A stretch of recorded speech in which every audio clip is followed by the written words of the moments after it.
it right there. Before we get in the episode, we are doing a 1,000 subscriber challenge with our buddies, the Riff Raff Podcast, hosted by the Iwinski brothers, located in Arizona, Phoenix. And like us, they have just over 200 subs. And as the challenge implies, we are going to be having a race to see who gets to 1,000 subscribers first. And the losers have to perform an entire episode as characters of the winner's selection. For instance, if they lose, they might have to wear coconut bras and tiki outfits and speak in a French accent for the entire episode. So please subscribe to us and follow us on TikTok and Instagram at That Podcast Official, where we post all of our shorts. And also share and repost our clips, because that would help us out significantly. Now, sit back, relax, and enjoy the episode. All around me are familiar faces, worn out places, worn out faces. Bright and early to the Daily races, going nowhere, going nowhere. And I find it kind of funny, I find it kind of sad.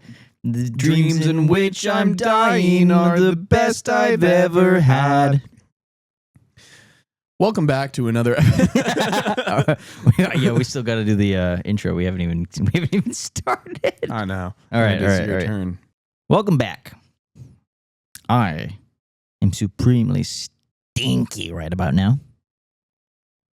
And I am not. Let's get into it. Bust it. Bust it.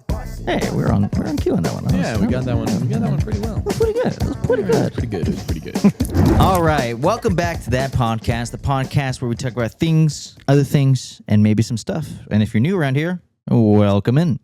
I am your host, Keller. And I am your other host, Daniel. Yeah. And typically at this time we'd say, and we have with us today. Oh, yeah. Second episode in a row we haven't had a guest on, but that's intentional. Because Why is it intentional, Keller? this is our 52nd episode. Which And implies Daniel, how many weeks are there in a year? 53. 52. There are 52 weeks Is it in just a year. does like my voice sound weird? I think you know when the thing does the thing, and you What? just Yeah. every now and then the thing happens. Okay, I'm just Yeah. making sure. Maybe it's Yeah, the it's, hat that I'm wearing and it the sounds- headphones. Yeah, it sounds fine to me. Okay. All right. Sorry. I mean, about as annoying as ever. But Okay, yeah, that's fair. Yeah. It's fair. Anyways, continue. Valid. 52 weeks in a year, which implies that our 52nd episode is essentially 1 year of recording. It is, dude. Yeah. Every single week for a year straight, a video a day on Instagram and TikTok. Sometimes multiple times a week. Sometimes, yeah. Yeah. But scheduled at least. You Yeah. know? Yeah. We've nailed a year, guys. We've done it. We've done it, And and we we've- couldn't have done it without you losers. Oh my gosh, thank you guys so much. Thank you guys so much. Which brings us into a little update Uh-huh. on our little competition that we have with the Riff Raff podcast. We did that. I know, but as of last week, Oh, yeah? Yeah. and it may have changed since we last checked, Yeah. but we were tied Mm-hmm. at 218 followers each, Yep. We're at 220 right now. and we're at 220 right now. I think last I checked, they're at 216. So you can suck it, Riff Raft. Yeah, screw you, Riff Raff. Yeah, screw you. Yeah, screw you guys. We don't like you guys anymore. I would like to screw you. Oh, Wait wait. a minute. I'm experiencing complicated feelings right now. I sense that the June aura vibes are giving me mixed brain chemical signals. Explain chemicals. Are turning the freaking frogs gay. And potentially me. So, Daniel, I wanted to kick it off by asking you, in the Okay. past year, what has been your favorite either memory, bit, segment, story, whatever, episode even, that we've had doing this podcast so far? Favorite thing you've taken away from it all? Any lessons learned, maybe? I've definitely learned that I'm very willing to say whatever comes to my mind.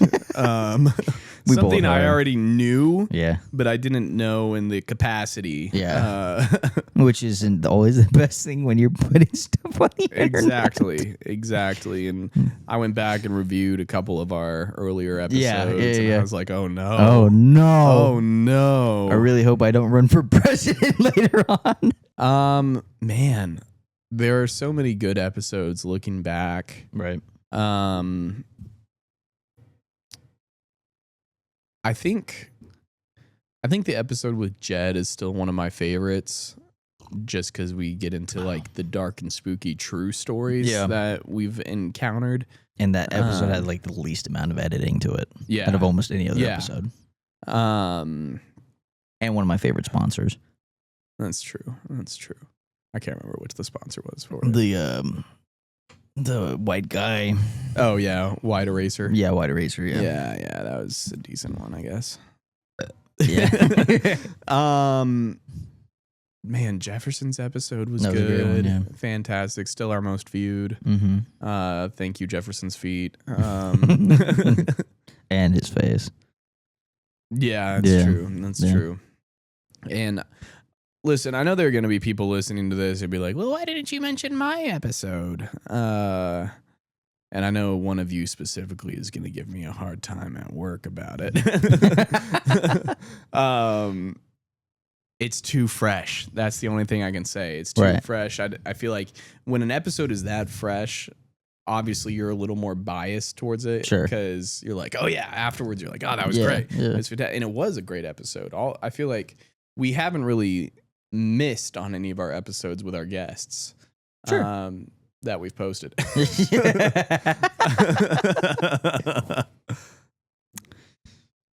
Anyway, but man, favorite bits.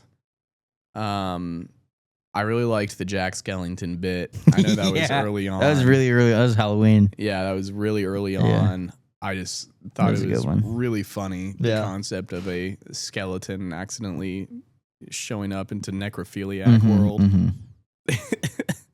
It was good. Yeah. I did really like our Uncle Cracker's Drift Away remix that we did. Yeah. Our parody. Anytime we pull out the guitar, I have a good time with that. Yeah. Honestly. Those are fun. Honestly.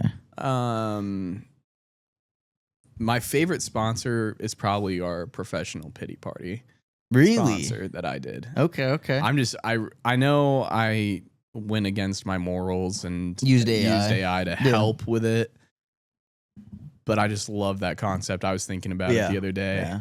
I was also thinking, man, I kind of want to watch V for Vendetta Again. Yeah. Because it's such a good movie.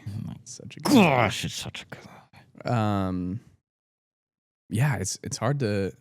If I had known you were going to ask that, you would have thought about it a bit more. Yeah, on the spot. On the spot, though, I guess. For me, I'm trying to think of my favorite episode. I don't know if I have a favorite episode because there's just so many that I really enjoy that we've done. And most of my favorite ones are like ones with guests. I'll be honest. Excuse me. Well, I think the standout bit was the time we were reading the Instagram post of the Papa John's or whatever, the pizza place. And it's like mail that's just going, dude, Dear I don't Mr. Hitler. Sincerely, Satan. I don't think we've laughed as hard at anything else while recording the pod besides that, or more than that bit. And that was so funny. Lots of profanity in that one, unfortunately, but other than that, I think that's my favorite, funniest moment. Good. I was watching it, editing it, and dying laughing while editing it. Yeah. And it takes a while to edit, and the entire time I was editing that clip, I was just continuously dying laughing. Yeah, I didn't get the love it deserved. Either way, and maybe that's a good thing, but still, that will always be one of my favorite bits. Not a good episode, but a good bit from the episode, I think. Yeah. But I don't know, man. Because that was one of our like Christmas episodes, wasn't it? It was like around Thanksgiving, I think. Oh, okay. Like in between Halloween and Christmas, yeah. Yeah. But yeah, good times, dude. Good times. Anyways, thank you for all joining us for the past year. We hope many more will join. Approximately 780 more. In the next year, please. Or not, so I can have more of a life outside of this. In the next 48 episodes, to be exact. 48 episodes, yeah. Yeah. I mean, we gotta at least, hit it. We gotta hit 100 episodes, but like, I want to hit 2 years as well, Okay, I see what you're saying. But also, I'll be honest, I was like finishing up the editing stuff for today before coming here, and I was like, oh, I have at least another year of this to go. Yeah. But, which, I don't know, things might have to change a little bit because I'm moving out soon, and... Is that so? Yeah, I'm trying to be out by the middle of July.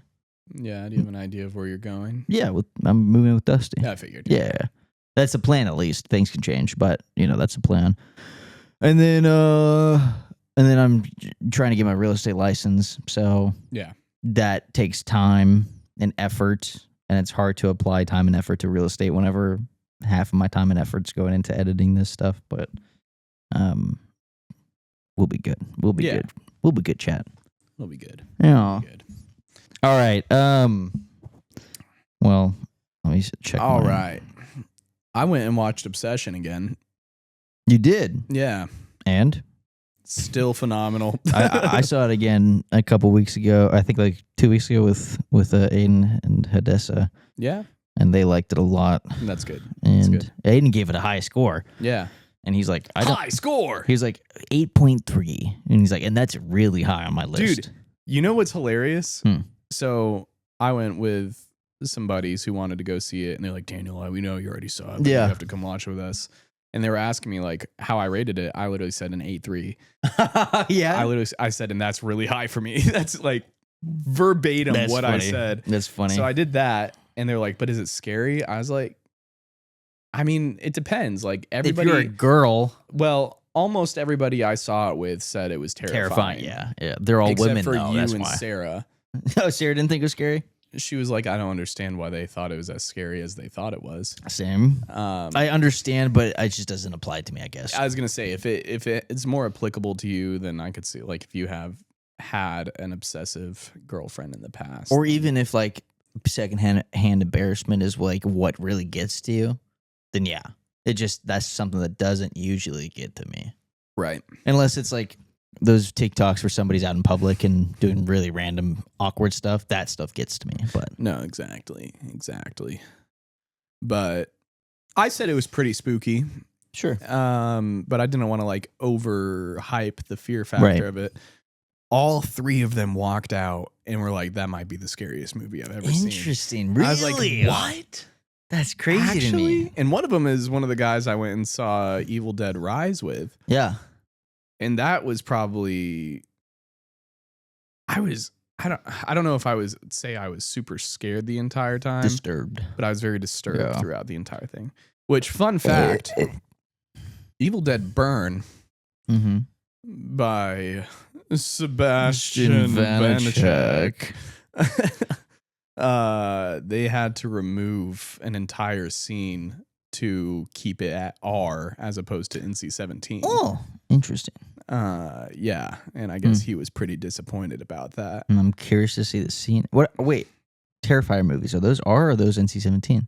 Because they sound NC-17 to me. I think the first one's NC-17, the second one is R, and then the third one's NC-17. But they might all three be NC-17. Okay.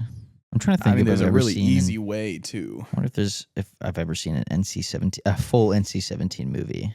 The Terrifier films are unrated by the MPAA, meaning they are not officially rated for the general public. However, across the franchise, the viewing rating is widely considered to be equivalent to NC-17 or strictly 18+.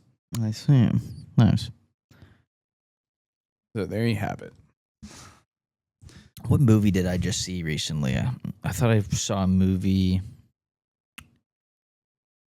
Oh, I went to go see the Disclosure Day. Don't tell me anything about it. I won't tell you anything about it. Wednesday. Oh, you are? Yeah. You should just not, is what I've heard. You should go see the movie, Daniel. You should go watch it. I've heard it's. And decide for yourself. I've heard it's gosh awful, so I'm going. No, it's not gosh awful. I'll say that much. It's okay. But I'll say that much. It's pretty bad, though. I don't think it's bad. I don't think it's bad.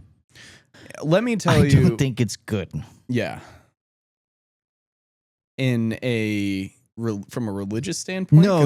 Okay. Oh, some people forget about that. I didn't care. Okay. I was like, oh yeah, these are like slightly surface level questions when it comes to religion and aliens. I don't care. And it wasn't like down your throat about it either. Yeah. Because I know some Christians were like, we have to boycott this film dude. because it's telling you to question your faith. Newsflash, it is good to question what you believe because that is how you determine your beliefs. To a degree. To a degree. Yeah. Like, it's the same if thing with wrestle. Heretic. Yeah, it's the same thing with Heretic. Heretic comes in and they say, should you believe everything you believe just because that's what you were told to believe growing up? I think that's a good question to ask. I agree. It forces people to do their own research and come to their own conclusions as opposed to just being parrots that's to their parents. Otherwise, that's how you get cults. Exactly. Which a lot of religious. So if Disclosure Day is doing something similar with that in the questions, right, with their aliens, extraterrestrials. Good. Yeah. Make people think. Yeah. It's not necessarily attacking your religion to say, do you fully understand what you believe? Have you done your own research? Right. And I don't feel like the movie did. I didn't feel attacked watching the movie at all. Yeah. I was just like, oh, okay. Like, these are genuine questions. If this played out in real life, there's some extraterrestrial reveal of life or whatever. I don't know. All that being said, first half of the movie's great. Second half of the movie's just leave the theater after the first half. I'll say that much. Is it that bad? It's it's not bad. It's just not good. Not good. Okay. For Steven Spielberg. Yeah. So going with your expectations tempered, maybe you'll enjoy it. I'm going in with pretty low expectations based on everything I've seen. Yeah. I literally saw something today. It was some guy left a review. It was like, if I could give this movie 0 stars, I would. I'm not usually pretty vocal about my thoughts on movies, but this movie was so bad I had to create a Rotten Tomato account just to leave a review to warn people how bad it was. That's funny. I whenever I published my review on Letterboxd at Grand Tome on Letterboxd, by the way,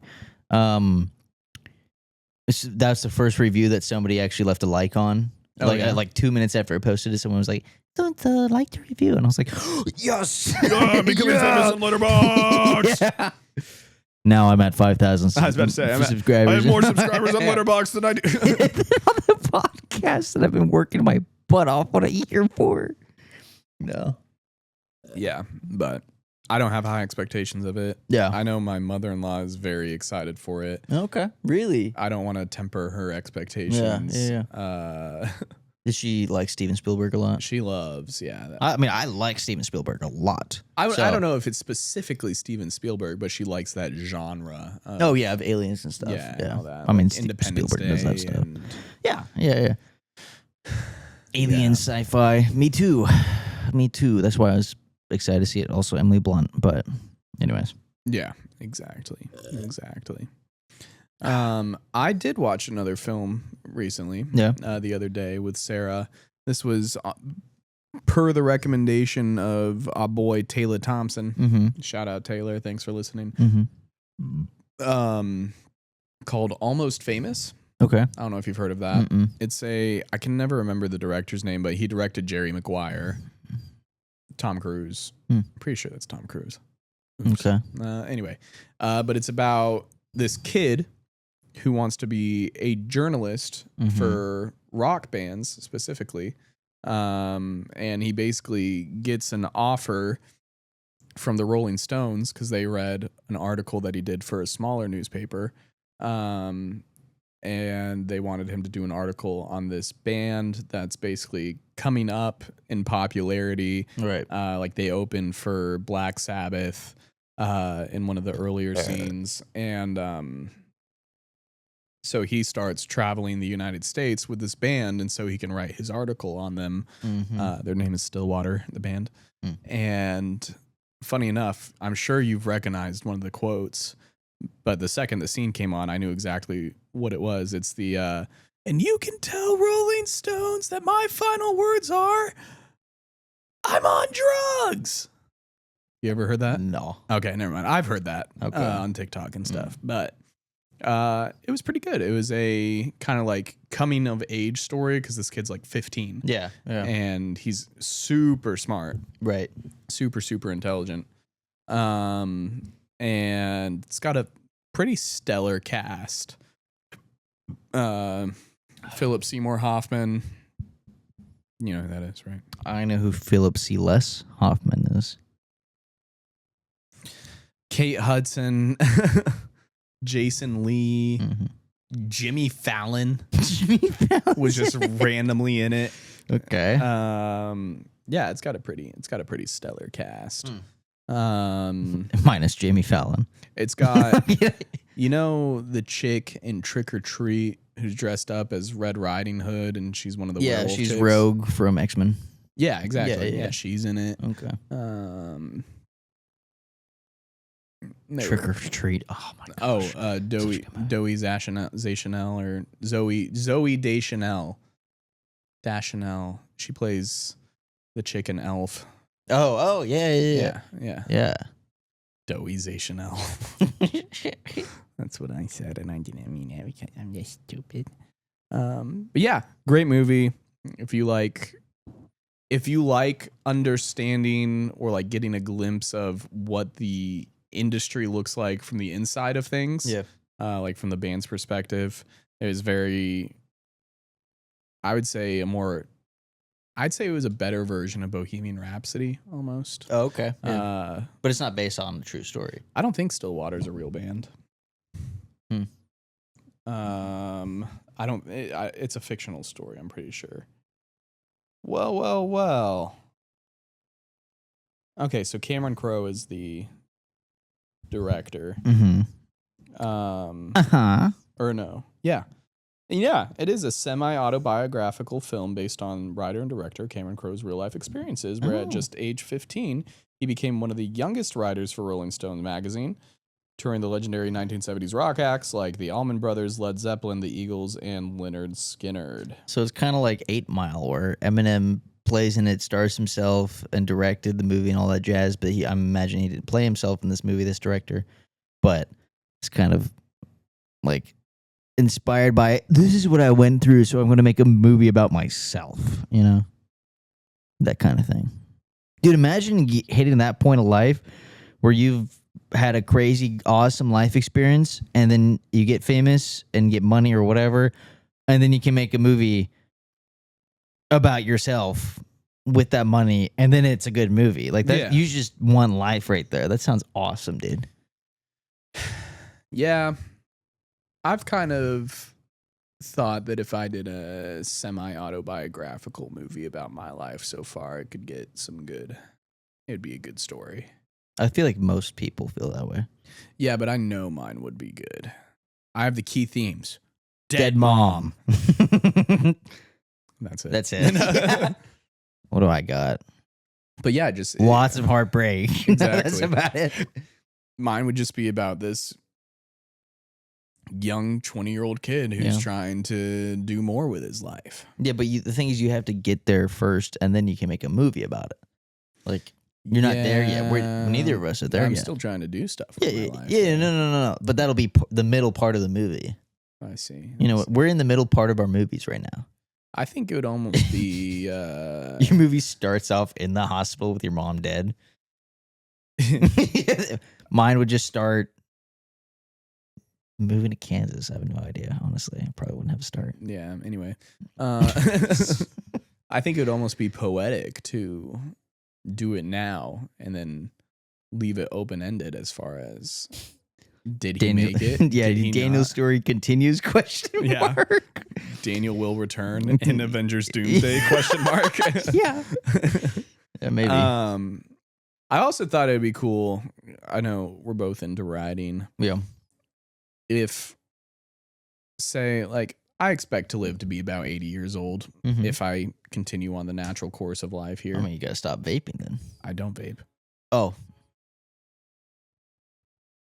consistently. I mean, I feel like a once a week type of thing's not going to kill me.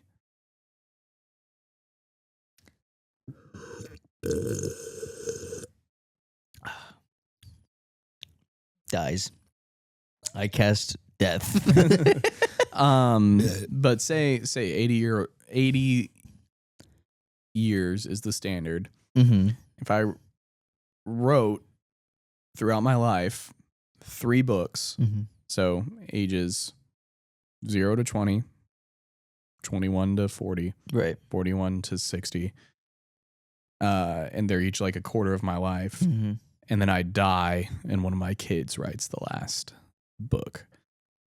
I don't know. I think that'd be But what if your pretty cool. kid sucks at writing Oh, then because you homeschooled them? I'll hire Stephen King's kid. enough. The last book just turns into the most Acid trip of a story. yeah, Yeah. a horror. He lives this life. He's in a nice suburban neighborhood, and all of a sudden, ghosts. Ah! That's funny. Daniel's mother visited him on the deathbed. On the deathbed. At last we meet again, son.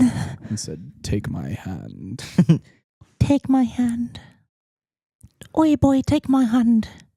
Dear Weber. Oi, boy. I don't know why she has an accent, but she definitely wasn't that. Take my hand, lad. Take my hand, lad. Oh, ejaculation. Oh my god. Imagine Early callback I from an just early episode. Die. Yeah, I just die. I get to heaven. Mom's just like, yeah, that Scottish bit was pretty good. yeah. I possessed him for that one. Yeah. Gross. Mom, I didn't know you were into Scotch. It does say in the Bible we entertain angels in disguise. It's just your mom. Yes. Yeah. Is that blasphemous? I don't think so. I don't know. It's not referring to God. No, it's not. Yeah. So. Girl, you're my angel. You're my darling angel. All right. We're at 36 minutes. We can move into the sponsor. Let's do it.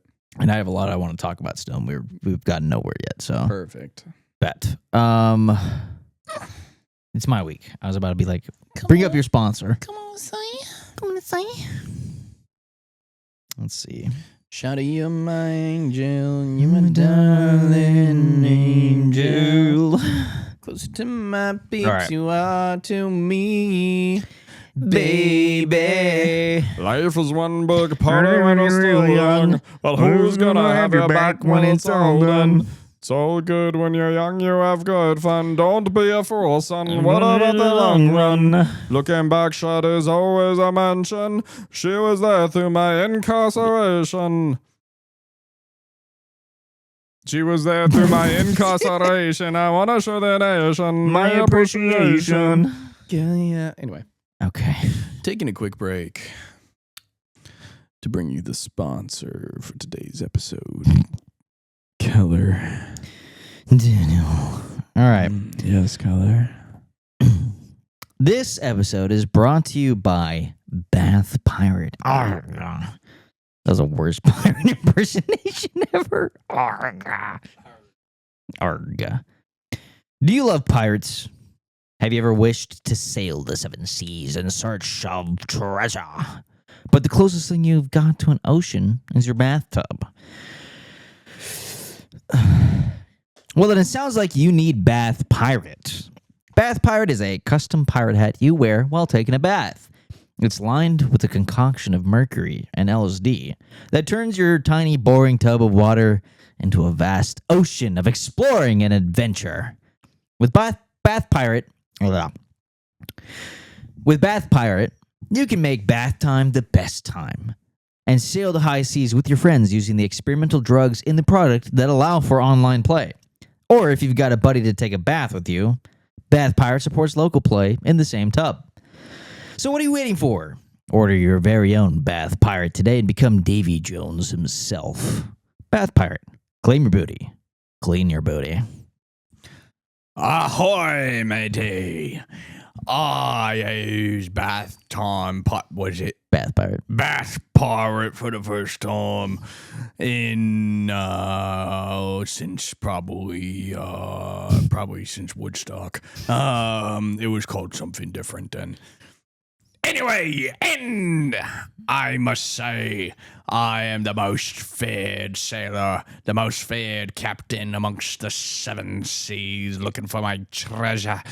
I've sailed all the way through the bath time burger gulfs too.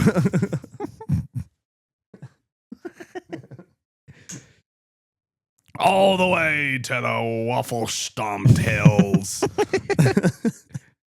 I say, if you want to sail the 7 seas like me, good old Pope Beard the Third, then take Bath Pirate. I'm really struggling here. I don't know. I have no idea. It's okay. Arr! Yeah, where's the booty? Yeah, anyways, I made that up literally 10 minutes before I came here. Nice. Yeah. Nice. I like that one, though. I like the idea of insinuation of multiplayer with drugs. You just put on a pirate hat lined with mercury and LSD, and suddenly you're playing online with your friends. You're playing Sea of Thieves in the bathtub. Yeah, literally. Literally, dude. Literally. I like it a lot. Anyways. Beware the cursed bathtub rubber ducky, the most feared beast in the 7 seas. Yeah. Yeah. Rubber ducky portside. Captain! We're just passing by. Yeah. Oh, man. Yeah, that's a good. Drains the bathtub and just destroys the server. Oh, Calypso! Curse you, Poseidon. No. Anyways. Poseidon D. Never mind.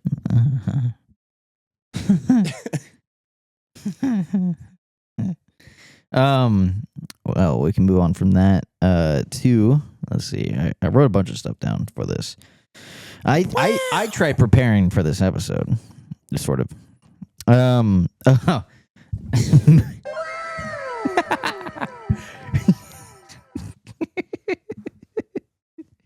Wow, I bet you fart glitter. Gross. Just a second. My mom texted me real quick. Let me see what she said. She said, Are you willing to pick up milk on the way home? No pressure, but if you don't, I'll make sure a mannequin thumb on a bongo drum will get you. What? The first part of that was too gross to say to my son. there's this, I showed her something. Oh, wait. I'll play it right now.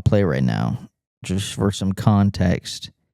For the listeners, I showed my mom this video, and it's Red Hot Chili Peppers, what it sounds like to people who don't like Red Hot Chili Peppers. Tickle my bum with a mannequin thumb on a bongo drum in California. Snuffleupagus, save my asparagus, supernova, toilet clog. Carjacked a nun on the 101. Carjacked a nun on the 101. So that's something I've been quoting for the past year because I saw this about a year ago. I just randomly go, tickle my bum on a mannequin thumb or tickle my bum with a mannequin thumb on a bongo drum in California. And so I showed that to her, and so she's like, That's awesome. And just like that, our video gets banned for copyright infringement. so she's like, the first part of that was too gross to say to my son, tickle your bum with a mannequin thumb on a bongo drum. Love you, Mom. Anyways, moving on from that. Welcome back to more things that Keller can do with his mom that I can't do. like hug her.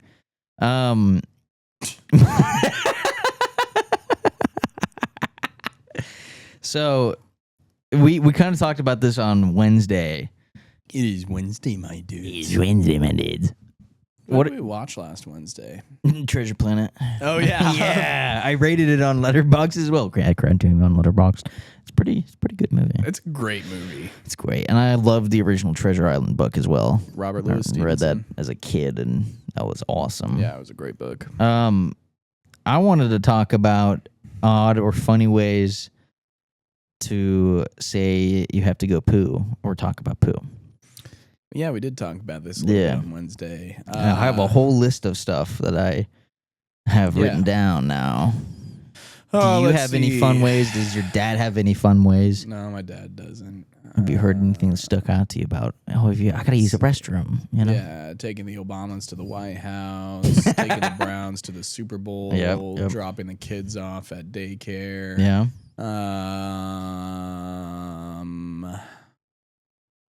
I know there are more. There's a lot. There are so many, and dude. I know I've heard so many. Yeah. This isn't necessarily taking a dump. Mm-hmm. I love how we're just potty talking now. Yeah. But one of my favorite lines I've ever heard anybody say was a buddy of mine at college. Mm-hmm. And I'm sure you've heard it. I had never heard it leading up to this. I'm pretty sure a lot of people know this as well. But when he had to go pee, he's like, I'll be right back. I can go drain the lizard. Yeah, I've heard that one. And before. I love that line. Yeah. I don't know why. That is funny. I think it's because it caught me off guard. Yeah. At a Christian college. Yeah. Which, I mean, that's not like anything crazy Right. to say, but I just I've never heard that before. And Right. It's fantastic. Yeah. Got to go drain the lizard. Well, I want to go through my list of. I have a lot, so we'll get through this quickly. I'll try. Starting off with the first one. So my dad has always said this. Ever since he was like 18, anytime he has to poop, he goes, I gotta go pinch a loaf. And I'm just like, I remember asking him, what does that mean? And he's like, well, bread and squeeze it and pinch a loaf. I was like, oh, I see. Still doesn't make sense, by the way. You squeeze your butt cheeks together to like separate the poop from your butthole, and it Yeah, drop. but at what point are you pinching a loaf? If you got a big long one, if Like it's not diarrhea, like a baguette. yeah. Okay. I got to pinch a loaf. The loaf is the poop, and your butt cheeks are the pinchers. Okay. Yeah. Next up, we got. All right, I want you to rate these. Okay. That fart was pulling a trailer. 6. I've got one tapping fabric. 6. I've got an 8-inch grip on a 9-inch dart. 9. That's great. I give that 9 inches out of 10. I have to go sit down somewhere else. 4. That's what I was thinking too. This kitten's got to use litter box. That's creepy. 10. I hate that one. 10. I got to go separate the art from the artist. That's a good one. That's creative. Yeah. I'll give that an 8. Okay. I have to do what no one else could do for me. 5. I got to honk out a dirt snake. I got a honk out. I got to honk out a dirt snake. A dirt snake is wild. I'm giving that a solid 8. Okay. A solid 8. Yeah. I need a 3D print something. It's modern? Yeah. It's modern. I'd say probably a 7. Okay. And then you said this one taking the Browns to the Super Bowl. Yeah, it's a classic. Yeah. It's a classic. I'm not even going to rate it. Okay. It's been around too long. I'm going to bomb Porcelain Harbor. 10. That's amazing. Oh, lunch is pushing out breakfast. That's a solid 8. The the poop man is here, and I owe him money.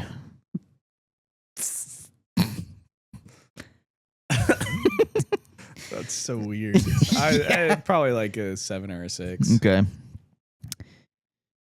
I'm gonna go make an underwater statue of you. Oh, it's got a little bit of a roast. Yeah, in a little there bit, as a little bit, well. yeah. I'd say it's 7. Okay. I gotta go make some stink pink. Oh no, wait. I gotta go make some stink pickles. That's disgusting. I'm not a huge fan of that one, actually. Yeah, 4 or 5. 4 or 5. yeah. Okay. I need to download a brown load. Probably a 4 or 5 still. Okay. Yeah. I'm gonna go cook up some stenchiladas. Stenchiladas is wild. I know a couple people in the Quick Trip bathrooms that do that regularly. Probably a 6. Okay. Fart rocks. 4. Okay. And last one. I'm gonna go leave a poop because taking one would be weird. The fact that you're announcing it is even weirder. Yeah. I'd say it's solid 7. Okay. All right. Good. So we got like 2 10s out of that one, 2 or 3. Yeah. Ways to. It's literally in my notes titled "Ways to Talk About Poop." Yeah. I think bombing Porcelain Harbor has to be my favorite. Yeah, that one's pretty good. Yeah. Anyways, I want to talk about that because I'm going to go rebuild the second tower. Actually, I think I'm groundhogging right now. 3. Yeah, I genuinely might be. I might have to take a little break real quick. Oh, actually, Yeah, no. okay. I got 1 tap in fabric. Yeah. All right. Go. I'm getting a call from the Obamas. Go download your brown load, bro. All right, I'll be right back. All right. Beep dop dop deep dop boop. Boop dop dop deep dop boop. Doop doop dop dop deep dop doop doop doop dop dop. California. Sorry, I was just entertaining myself. Oh, I know. Yeah. So this came to me earlier today. Funny enough, I forgot what exactly led me to it, but I was like, I think I was watching a short about kangaroos and their birthing process. Dude, the one where they like put the little embryo looking thing in the pouch. Yeah, I saw that same short. Oh, really? Okay, Yeah. okay. Yeah. So this led me to discovering other creatures and their odd reproductive habits. How Okay. kangaroos are metal.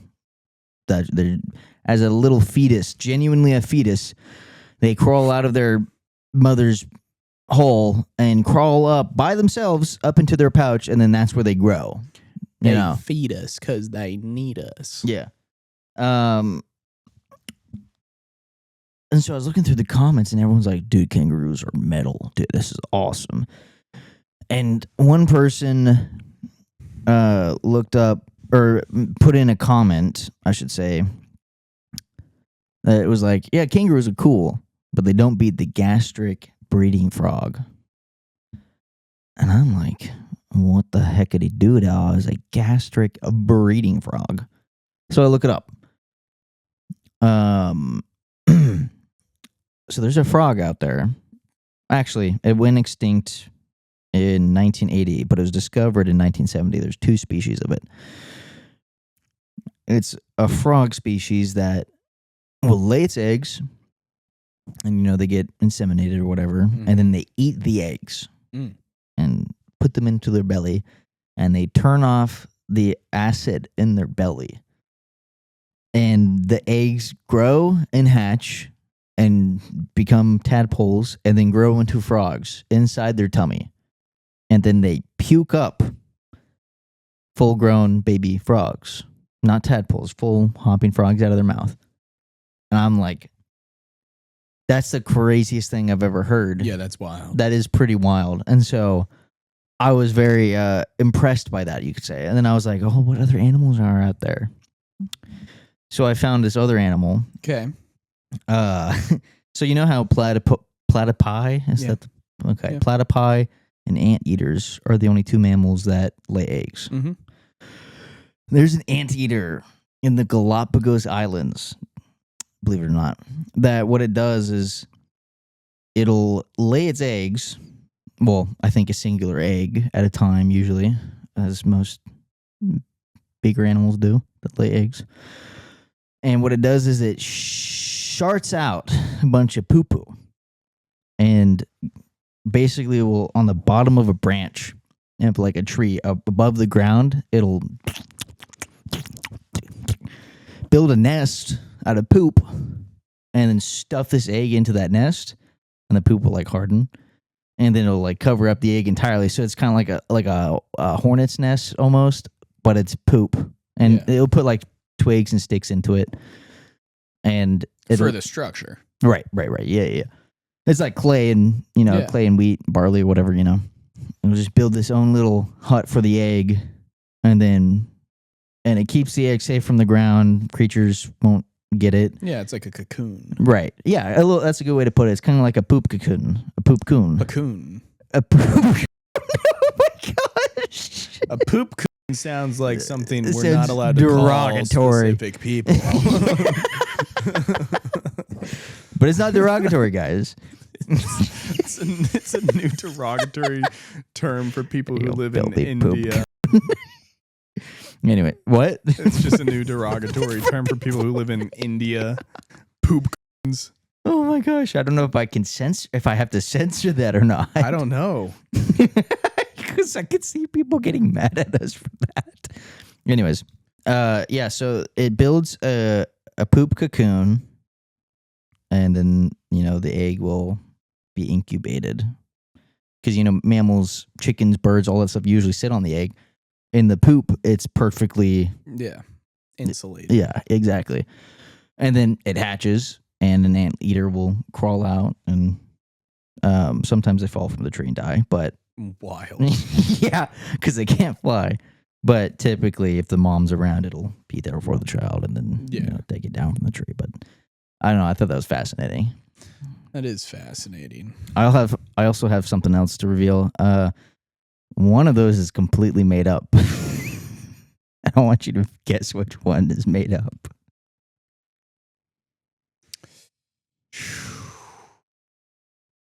The frog, to me,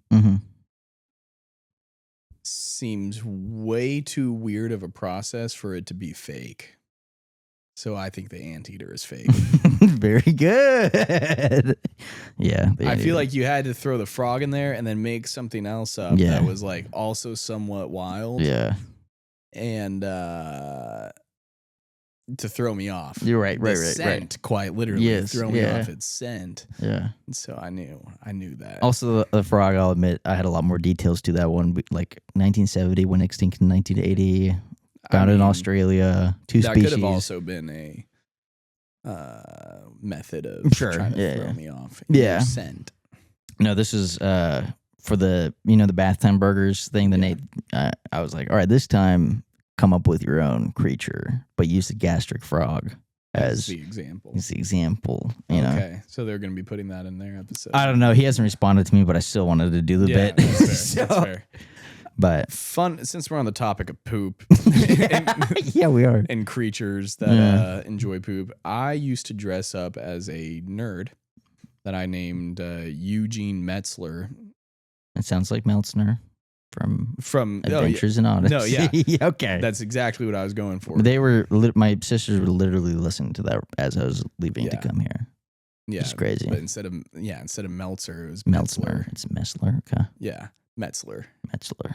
Anyway, and I walked around our neighborhood and like the neighboring streets and everything, knocking on people's doors. There's a video of me doing it somewhere that Levi took, asking them to sign a petition to save the dung beetles. And I created this whole spiel talking about how dung beetles are vital for the ecosystem and that they were slowly going extinct and that would cause some awful thing to happen with the environment. Yeah. And I got quite a few signatures on it. Really? I was very impressed, and my parents were also relatively impressed. How long ago was this? Like, how old were you? Let's take a look here, shall we? You gotta send that to me. Yeah, I figured you'd want that for the video. That's funny. Adventures in Odyssey. Go to audio series. If you know, you know. By the neighborhood about dung beetles. Trying to get signatures. See how many I can get. Let's do this. Oh, that's okay. That's funny. I don't have the actual video of me going up. There is one floating around somewhere. Speaking of poop floating. I feel like it's still you now. Like you would still do something. Oh, like for that. sure. And I'm not that kind of guy. I'm not the kind of guy who. It's fake confidence. Yeah. Yeah, it's not real. Fair enough. But I'm good at faking it. You're just good at like not care, like going up to people and doing stuff. I can't. Like I'm not the kind of guy who can do public pranks. I could do like man on the street type content, but I can't do pranks to people out of. I know. I want to do it so bad. Somewhere. You, me, and Aiden have to do it. Or even do. I bet Creighton would do it too. Oh yeah, for sure. That would be fun. And we all need to dress up. Well, yeah, obviously. Or we could go to the Ren Fair dressed as our knights that are furry killers. Yes. And then do man on the street, but night on the street. Yeah. Content. Night on the path. Night on the path. That's the Harry Potter thing. I was trying to go from like a medieval.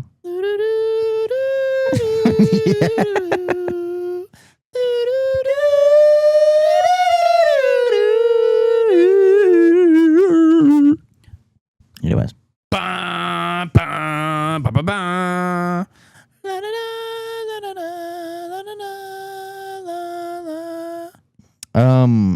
Should we move on to jabbering with Jaden? We shall. Okay, so the question for the week. There's one. What time period would you live in if you could live in another era, which we kind of asked by asking him where could you go? Yeah. What place and time would you go? Number 2 was describe his ideal date in another century. And number 3 was what is your least favorite thing while adulting? And number 4 is if you could travel to space or the bottom of the ocean, which would it be and why? I like that one. I kind of like what is your least favorite thing while adulting? Yeah. Because there's a lot more open-ended answers to that, while the other one is just space or ocean. Yeah. And I think the obvious answer would be space because you can't really see much at the bottom of the ocean. Oh, man, I would be much more interested in exploring the ocean. Oh, I'd so rather go to space. We've seen more of space than we have of No, ocean. I agree, and I think it'll stay that way if I went to the bottom of the ocean. Yeah, but like say that you have the tools required to be able to actually fully explore the ocean and see a good, like maybe somebody drops these really bright lights about a quarter a mile apart. Yeah.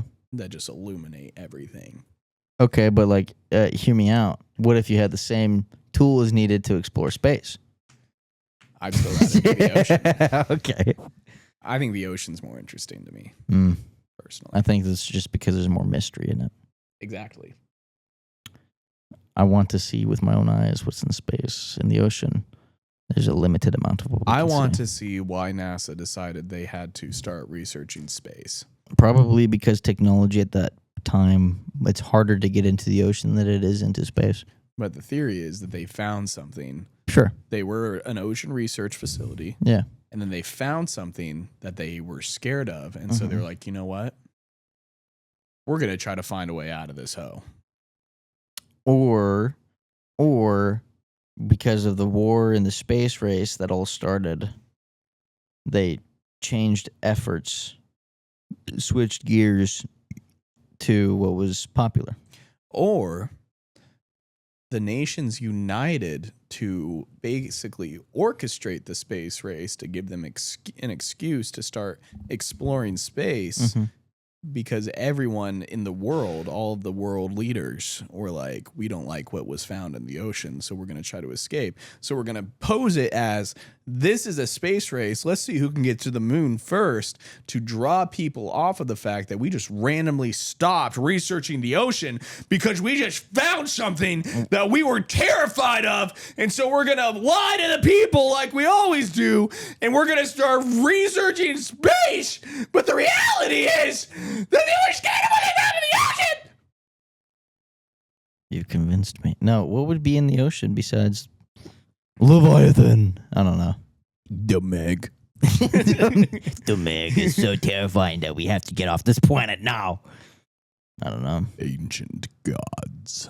No.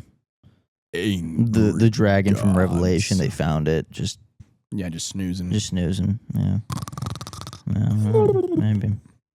Maybe. Except they're more like.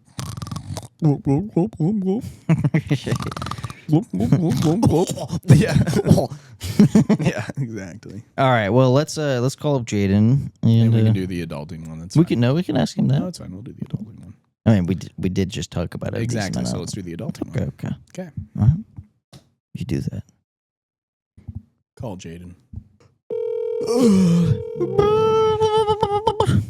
Your call has been forwarded to voicemail. The person you're trying to reach is not available. At the tone, please record your message. When you have finished recording, you may hang up. Boy, I know. I said, I know you did not just send me the voicemail. Anyway, I love you. Bye. Oh yeah, I'm gonna kill myself if you don't. No. All right. It's time, Frosty. All right. I guess it's time for FaceTime with Frosty. What up? What's up, baby girl? What's up? Let's do some cardio. That's a good time to answer the question. You're on the pod. Yeah. Yeah. Cardio with you, but you know, I'm on the treadmill. Yeah. What's the question? The question of the day is, if... Oh, wait, no, it's not an if. What has been your least favorite part of adulting?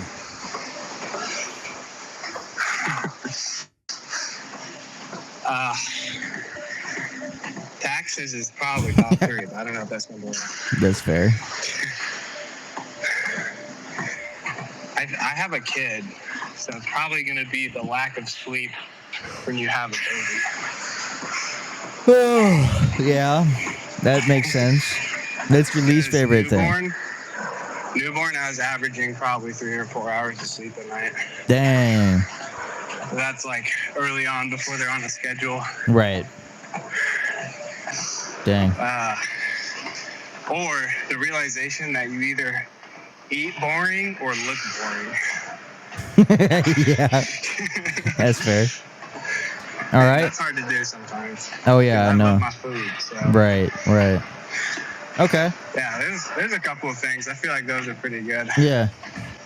Good. 'Cause Fair in enough. high school, I feel like I just ate everything and I was just skinny. Yeah. But No, now you can't do gotta that. watch Right. Yeah. Or you end up looking like Daniel. it. Yeah, diabetes runs in my family too. So. Oh, really? Now, yeah. The god So of now diabetes. I gotta outrun the diabetes. Yeah. I just went on a 4.5 mile walk earlier, trying to do the same thing. So, yeah. Yeah, bro. Awesome. I'm good with my 1.5 miles, man. You Yeah. got that. Here's me and my mom. We're just having mother-son ton. Bros flexing out That's here. lovely. Yeah, bro. It's just lighting in here is really good. We'll let you get back to it, but thanks for joining us for another session of FaceTime with Frosty. All right, doggy. Love you, boys. Love you too. Love you, baby. Mwah. Yeah. All right. Well, There we go. There we go. There Thank we you. go. Thank you, Frosty. I like the ocean. I really like twins. I will And like the ocean. twins. I like submarines.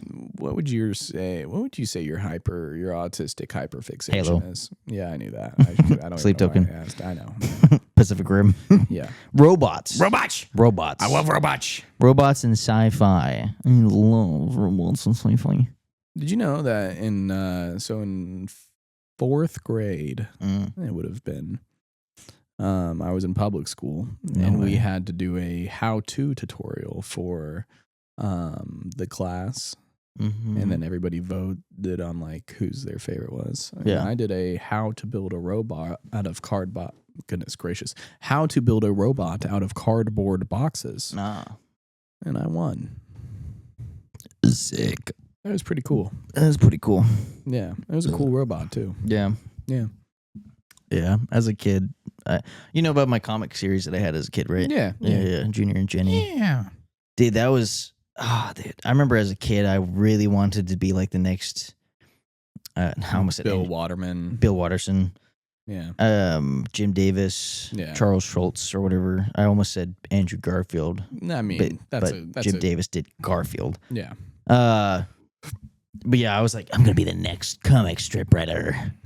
And I have a whole collection of comic strips in my room right now that are just like 10, 15 plus years old. But oh, dude, if I get money, I might revisit that series and try to like, update it, polish it. Yeah. But yeah. I had so much fun writing that stuff, and it's definitely like a big part of my childhood creativity. I think without that, I probably wouldn't be where I am now. If that makes sense, Right. Lots of drawing, lots of trying to develop comedy. None of it's good, except one time there's a comic strip that I was reading that I had made like a long time ago, and I was reading it and I just died laughing reading it. I'm like, I don't know why I find this funny, but this is the funniest thing I've ever seen right now. Right. But nostalgia for me personally. This doesn't apply to anybody else, but I'm proud of that one. Yeah, I know. Yeah. Speaking of Bill Watterson, though, I read an article. So, did you ever read Calvin and Hobbes? Oh, yeah. Okay, good. At least all of them. At least same. Yeah. The library, the Derby Public Library has those big, huge books, 3 of them, full of all of the comics, and I would always rent those ones. So you did too? No, my family just always had like the complete. Oh, really? collection. Yeah. Oh, wow. Yeah. Okay. I have 2 books of my own, and they're so used that they don't have they're hardcovers, and the hardcovers are missing. Yeah. It's just the pages now. Yeah. But dude, 10 years old, I'd stay up in my room on my bunk bed with my clock light that lit up. That's a light. And I'd just read it until midnight. That's probably why I'm a night owl still, is because I was reading Calvin and Hobbes, dude. Every single night, all the time. And dude, such an underrated gem of a comic strip. And do you know why it's not popular right now or anymore? Like, not a lot of people do know. Yeah. You do know why? Mm-hmm. Why? Yeah, because he refused to give the rights out to anybody. Exactly. I think that's so cool. I'm a true fan, man. Yeah. Yeah. Good. I read that article that you read, Oh, you did? Okay. but probably like 10 years ago. I just read it on Substack. Yeah, well, that's a knockoff of another article I read. Yeah, it broke down like Bill Watterson's morals, how he didn't want to capitalize on it, and he was rich from the comic strip, but he didn't want to corporatize it, and he believed that art should have its time and place and not just be this endless money thing, like Star Wars and That's why he refused to do Marvel. a show. Yeah. And part of me is like, I would have loved a show or loved a movie or something like that, because it would die off eventually either way. Right.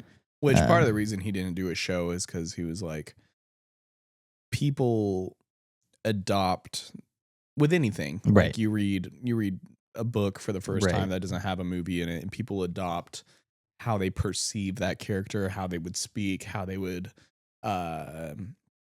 like how the lines would come across to other people. Yeah. And he said to create a show and force voices on these characters and like subtle personality traits is to basically strip people of their imagination with this character. And I had a lot of respect for that. I agree. He also wanted it was his art, right? He wanted to be the only one who made the art.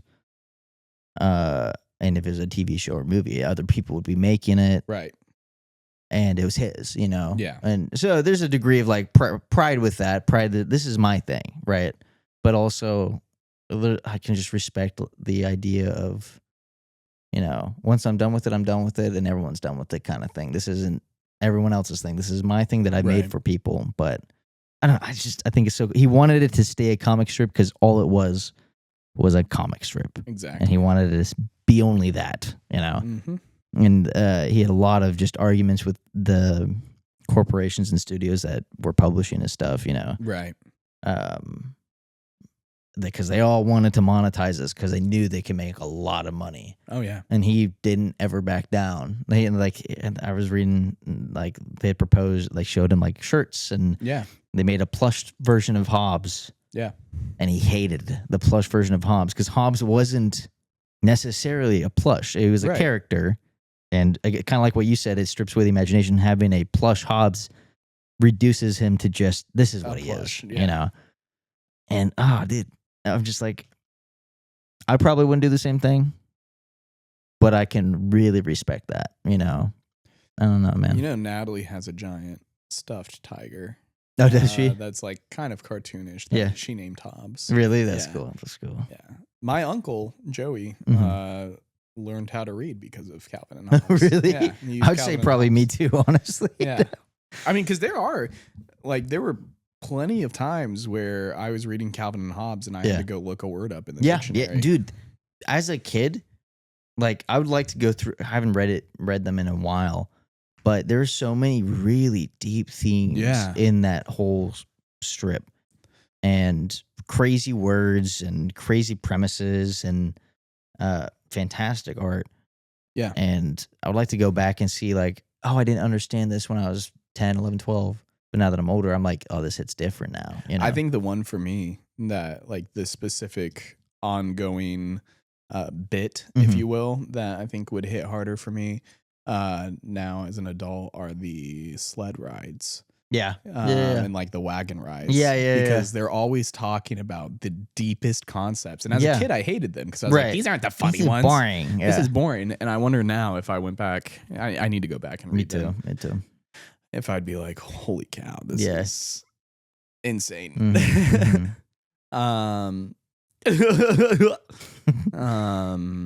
But yeah, Calvin and Hobbes is probably the best comic strip to ever exist. I think I would have to agree with that. I really liked Peanuts growing up. I read a little bit of like Dennis the Menace. yeah, Read a lot of Garfield. Far Side. Yeah, Far Side. My dad loves Far Side. I I really still love Far I Side, like yeah. Far Side a lot. But that's more just like one hit jokes. It's like Exactly. the Kill Tony version Yeah. of comic strips. It's Yeah. like 1 minute, you know? Yeah, Just, oh, here's one joke, one punchline, all condensed into one photo kind of thing. yeah, That's a good premise to have. But yeah, dude, Calvin and Hobbes, bro, is my biggest inspiration for a lot of my childhood, like, ideas and wonder and excitement and stuff. And yeah.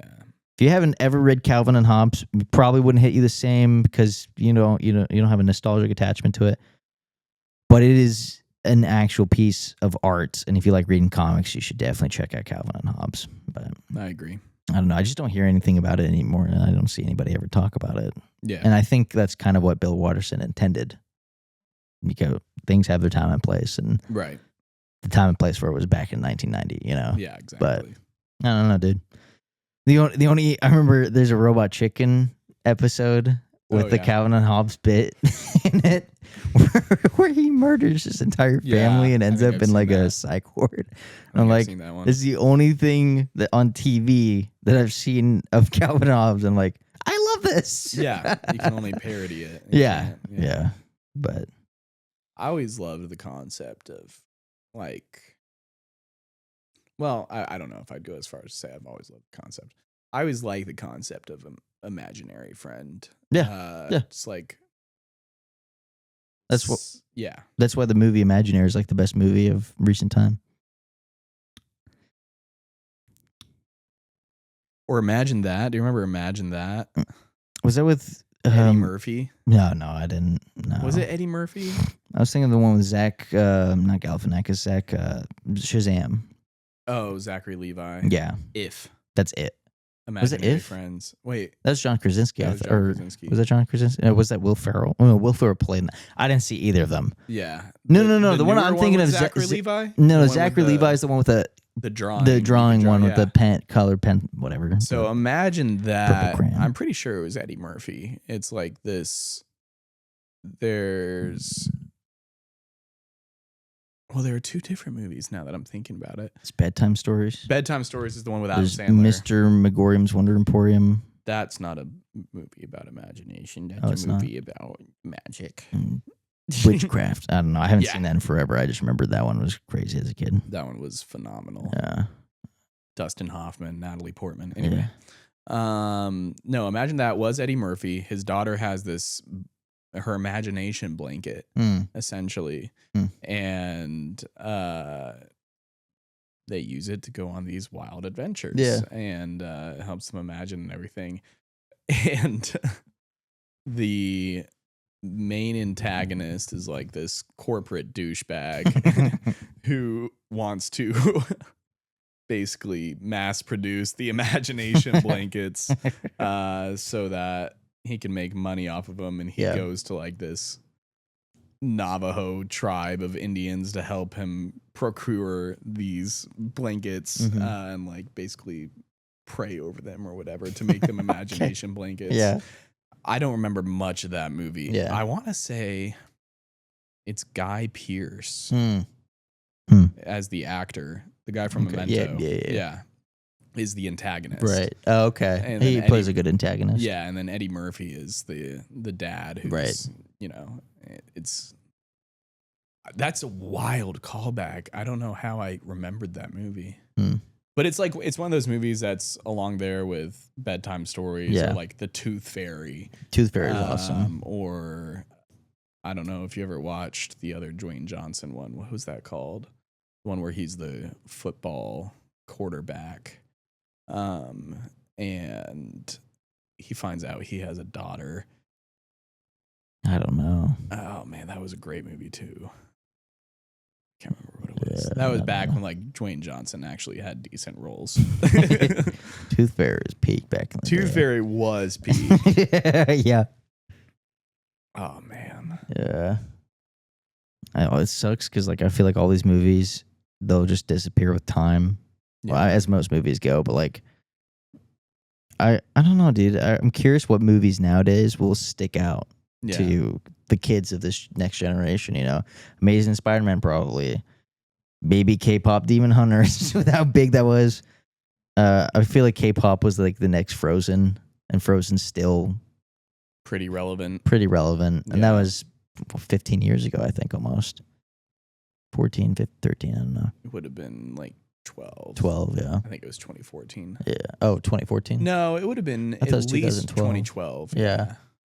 Yeah, I don't know. Because it came out like a year or two after Tangled. Yeah. But And Tangled was 2011. oh, was I it? want to say. Either way, I don't know. It's crazy to see like what's relevant to us and how times change. And I don't know. Imagine every older person goes through this kind of like realization as they get older, like, oh, things are changing. Oh. Yeah. But anyways, I don't know. The same thing with music. Like, yeah, I mean, obviously, yeah.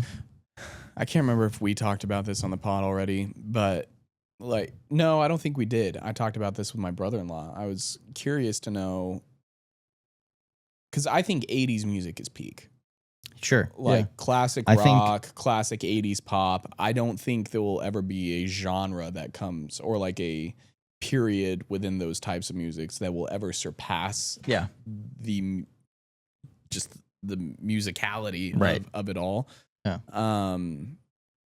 And to my brother-in-law's point, I mean, people in the 80s said that about 60s music, right? Yeah. The history always repeats itself. Every generation does the same thing. It does, but I don't think there is a single artist, like from the early 2000s to where we are now, right, that makes nearly as good as music as 80s artists do. Some people would probably say Taylor Swift is going to be that one where in 40 years people are going to be like, oh my gosh, she's the goddess. Right.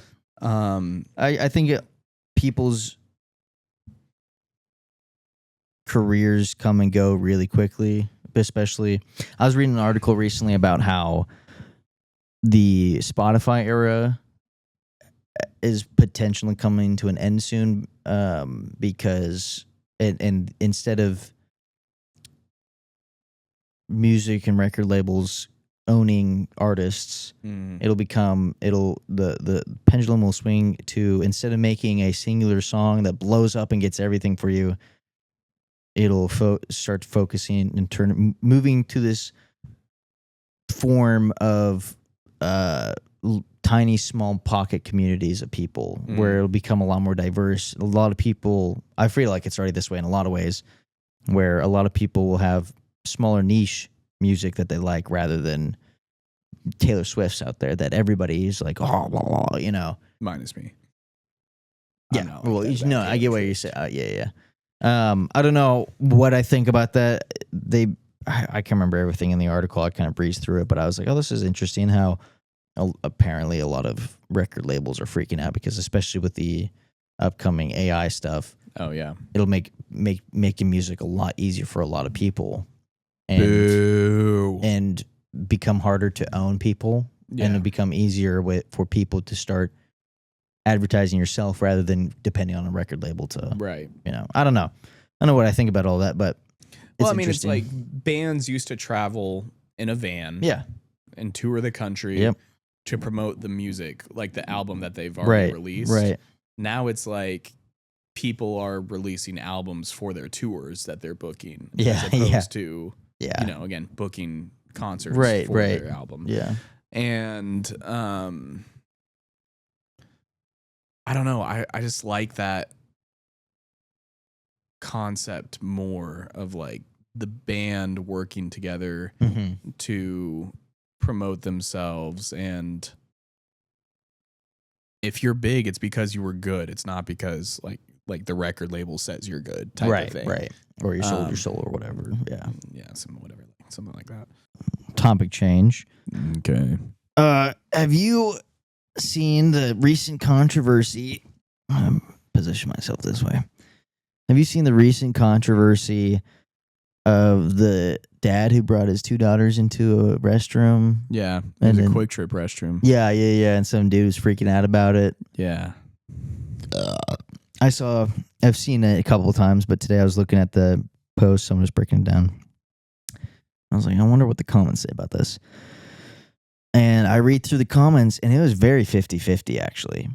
A lot of people were like, he is absolutely in the right. These are just kids. What, like, you know, he doesn't need, like, he shouldn't have to take them into the men's restroom. That's horrible for little girls, blah, blah, blah. And then the other half was like, he's a fully grown man, and he shouldn't be in the women's restroom no matter what gender his kids are. He should take them into the men's restroom. Men take their kids into the men's restroom no matter the gender, and women take their kids into the women's restroom no matter the gender. And I was like, wow, this is a lot more 50-50 than I thought Yeah. it would be. What is your take? What would you do as a parent? It's really difficult because There's nuance, yes. there's nuance. You never know someone's true intentions. Right. Right. And so I can see from the perspective of a single lady who comes out of the stall and there's this guy standing in there, regardless of whether he has kids or not, Right. with him, who'd be like, that's a little weird. Sure. I can see why that would be someone's first immediate reaction. Right. But there's always understanding to be had. So it's weird. First of all, if a woman were to take her sons into the men's restroom, nobody would bat an eye. Just going to put that out there. I'm not going to dive deep into that. It is different It is because different. statistically speaking, Yes. men are more likely to be creeps. Right. So Well, yeah, to some degree. to some degree, men tend to be more stereotyped into that category. Yeah, Let's yeah. put it that way. So there is a difference. If I was a dad in today's society, Mm-hmm. I would probably be more comfortable taking my young daughters into the woman's bathroom than I would bringing them into a men's bathroom. Really? Okay. Now, with how progressive our culture has become, Right. what's the point? Because there are going to be men in the women's bathroom regardless. I mean, what I think is funny is I feel like the same people that would be like, yo, yeah, like a transgender can use a women's restroom are the same people who'd be like, he's a dude, he shouldn't be in the women's Yeah, restroom no, with I his agree. daughters. I think people just But- hate the concept of a nuclear family model. Well, that too. And they hate anything that makes sense. What is right will be wrong, and what is wrong will be right. I mean, I've had this isn't in a public bathroom necessarily, but I remember one Christmas Eve service, there was a guy from a visiting church who was standing outside the men's bathroom with his daughter waiting to go in, and he didn't say like, hey, is it okay if you wait a little bit? Mhm. I need to help my daughter use the restroom. No, he just said, I can't remember what the daughter's name was. He looks at me and I start walking in because I have to use the bathroom. And he goes, no, Sally has to go. And like blocks the door and then walks in with his daughter once a couple guys came out. And I was shocked. I didn't think to tell him that there was a family restroom right across the hall that he could have taken in. I was just like, this guy Prevented me from using using the restroom. Yeah. And I get it. Mm-hmm. Yeah. Like, now this is the type of guy who looks like he would force his daughter to wear jean skirts her entire life. You know, one of those types of things. Sure. I see both sides. Are you stereotyping? I see both sides, but the fact that the female worker at the Quick Trip was like holding the door shut, right, as this guy's freaking out. Yeah. And the other thing is, it was a guy freaking out. Yeah. I saw plenty of comments from women specifically on the different videos that I saw that who were like, this dad did the right thing. This dad did the right thing. This dad did the right thing.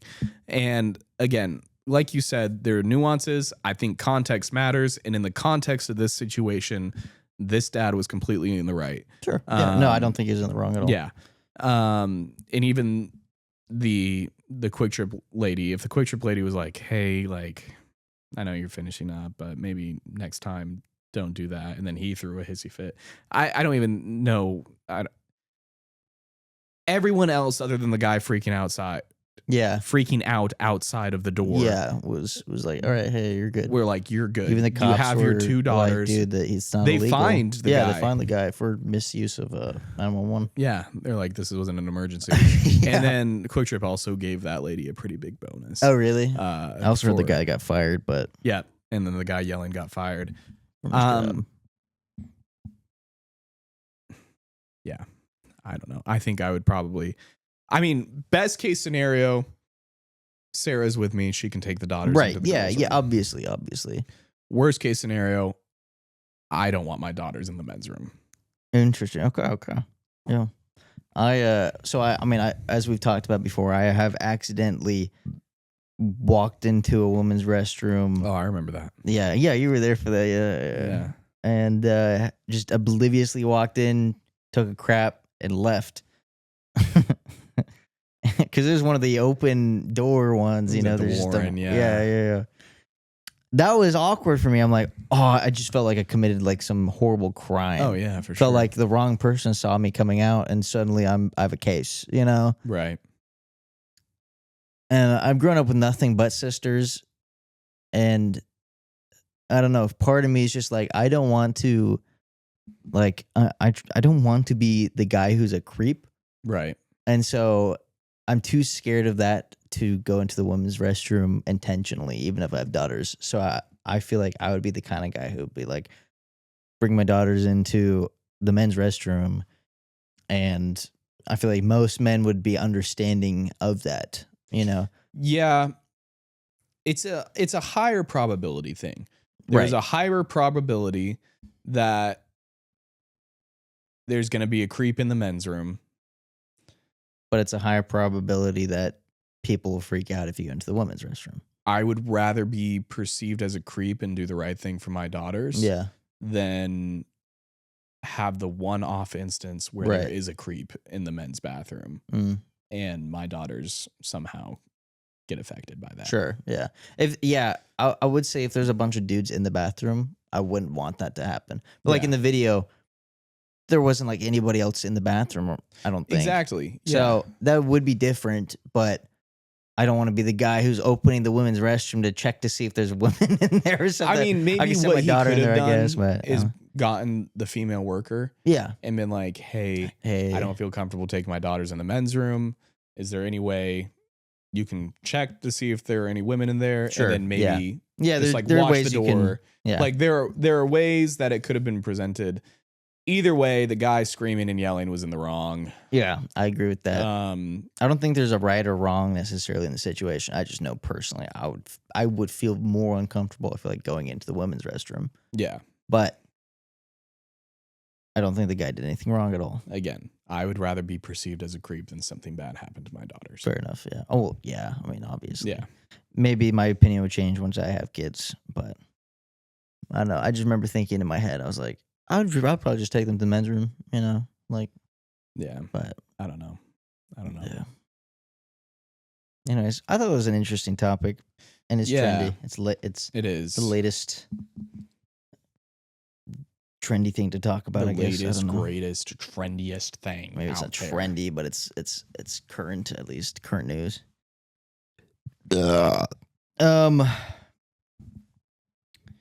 Did we we underrated or overrated Garfield?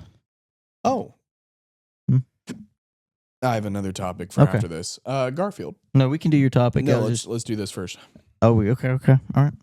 I just forgot about a recent event Oh, okay. that took place, but Okay. All right. Underrated or overrated Garfield? 3, 2, 1. Overrated. It hurt me to say that too. I never grew up reading it. Mm. Partially because I'm not a cat guy. I love cats. And I think that's like it makes sense. That is the driving factor of the comics is Right. this is a cat. He acts like a cat. Right. Every single middle-aged woman is like, I see my cat in that one. Yeah. Oh, the cat likes lasagna. Oh, Lasagna. wow. Mondays. I hate Mondays too. Yeah. I'm sleepy all the time as well. Odie's the best character, though. Dude, Odie is low-key a victim. Oh, yeah, obviously. Well, I don't know. There is a singular Garfield comic strip out there that shows Odie running around the house and everyone was gone. And the final strip is him sitting in a chair with a bathrobe on and a pipe, and he's reading a book. And everyone's like, this comic strip right here insinuates that Odie is playing a character this entire time. And I'm like, exactly. He's the smartest one here. So, I don't know. But overrated. Why do you think it's overrated? You said you didn't grow up with it. Yeah, it's just. I've never read a single Garfield strip that I thought was like, oh, this is hilarious. Okay. Yeah, Never grew that's up about it. watching the movies or the show or whatever they had, and it's been going on for so long. Are they It's still making them? Yeah, I'm pretty sure he's still making Really? them. Oh, wow. And to me, I didn't know that. Give it up at some point, kind of like what Bill Watterson's, Right. You know, I grew up with Garfield. My dad really liked Garfield. My grandparents had the old movie with Bill Murray, Yeah, and I grew up watching that. My mom went to school with Chris Pratt, so she and I were like, let's go see the Garfield movie with Chris Pratt in it. And Yeah. that was like the last time she and I ever went to go see a movie. So like there's a place in my heart for Garfield, but right. it's all right. It's not as good as Calvin and Hobbes or Oh yeah, almost. I probably would say Peanuts it has a charm to it that Garfield doesn't have. right. But Yeah, yeah, I don't know. Oh dang, it is running out of batteries. Okay, camera's running low. Audience, it's okay. We're at 1 hour 50. So yeah, with a poop break here and there. yeah, Are we- Garfield overrated, but I still like it.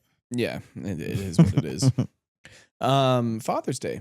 It was Father's Day yesterday. Did It you do was. anything special? I bought my dad a shirt like over a month ago from Target for like $5 that said best grandpa ever, Nice. and I was like, oh, I'm gonna get this for my dad. that's it. They went on a date, my mom and my dad, to P.F. Chang's, Nice. and I babysat for them. and Nice. That's about it. Very cool. Yeah. My dad's in Alaska, as you know. Yeah. So we didn't do anything with him. But we hung out at the in-laws. Played Yahtzee. Mm.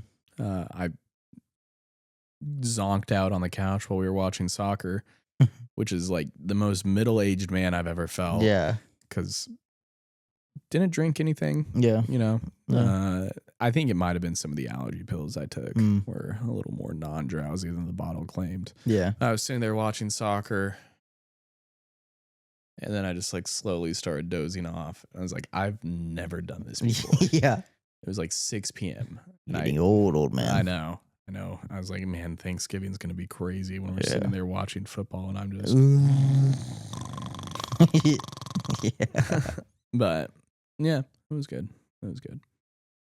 That's what you wanted to talk about? I was curious to know if you guys did anything. Oh, for you Father's said Day, recent events, so I was like expecting we talked you to about wake Mother's up with like a Day. mustache on your face or something. Like, I was like, well, "Is this actually, going they somewhere?" did try. Oh, they did? Yeah, they did try. I Oh, woke wow. up while they were attempting to. Oh, and he punched them. No. I would have. No. I'll punch them for you. We know you like to punch. I'll punch you, kitten. I'll punch them for you, kitten. Yeah, we know you like punching. Jarvis, punch this person. We know you like punching people. I when you're heard you barely say it the first conscious. couple times.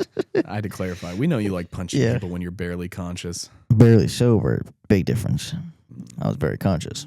Some people would argue that sobriety and consciousness are. Consciousness Interchangeable.